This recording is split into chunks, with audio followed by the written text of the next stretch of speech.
Climate change is the defining challenge of our generation.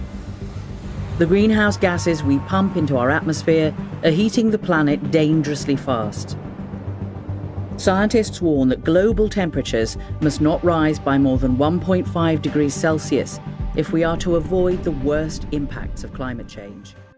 Perubahan iklim telah mengakibatkan dampak yang signifikan terhadap sejumlah sektor, termasuk perikanan tangkap dan budidaya.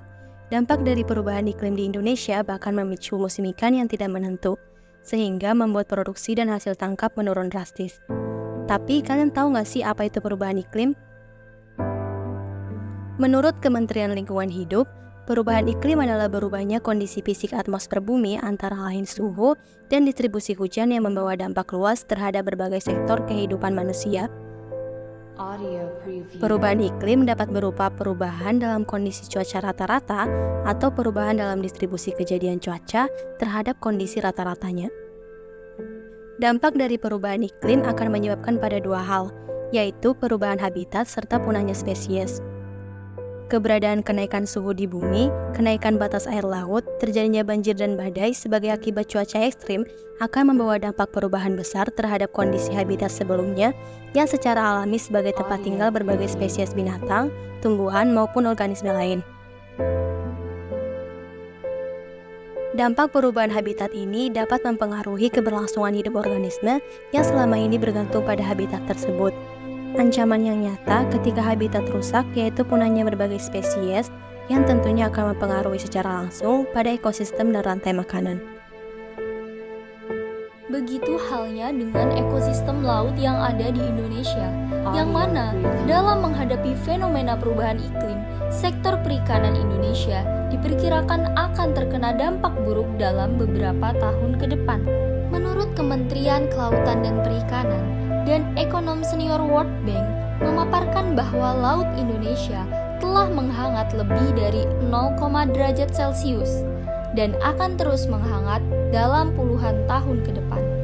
Peningkatan karbon dioksida dan temperatur atmosfer akan mengubah kondisi laut, mencakup penurunan tingkat keasaman, kadar oksigen, dan tingkat kadar garam dalam air laut, sehingga mempengaruhi populasi, persebaran, dan perilaku migrasi biota laut. Di Indonesia, beberapa jenis tangkapan ikan yang paling terdampak adalah sarden, makarel, dan cakalang. Penurunan tangkapan ini akan menjadi sebab penurunan pendapatan ekonomi di sektor perikanan sebesar 10-22%. Pada tahun 2050, dengan penurunan pendapatan terbesar akan dirasakan oleh nelayan skala kecil karena ketergantungannya pada spesies yang lebih rentan terhadap perubahan iklim daripada perikanan skala besar atau industri. Salah satu upaya pemerintah untuk mengendalikan dampak perubahan iklim di wilayah pesisir laut yaitu dengan menjalankan kebijakan ekonomi biru dan kebijakan penangkapan ikan terukur berbasis kuota. Selain itu, dalam mencegah terjadinya dampak yang luar biasa akibat perubahan iklim, maka diperlukan strategi preventif dan represif dalam pengendalian perubahan iklim. Strategi pengendalian dampak secara preventif dan represif adalah dengan cara melakukan adaptasi dan mitigasi.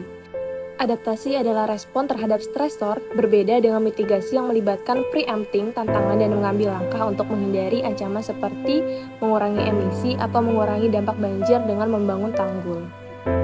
Perhatian pemerintah terkait adaptasi dan mitigasi terhadap perubahan iklim diatur dalam Peraturan Menteri Dalam Negeri Nomor 30 Tahun 2010 tentang Pedoman Pengelolaan Sumber Daya di Wilayah Laut Bagian keempat Pasal 18 yang menegaskan tentang ekosistem laut.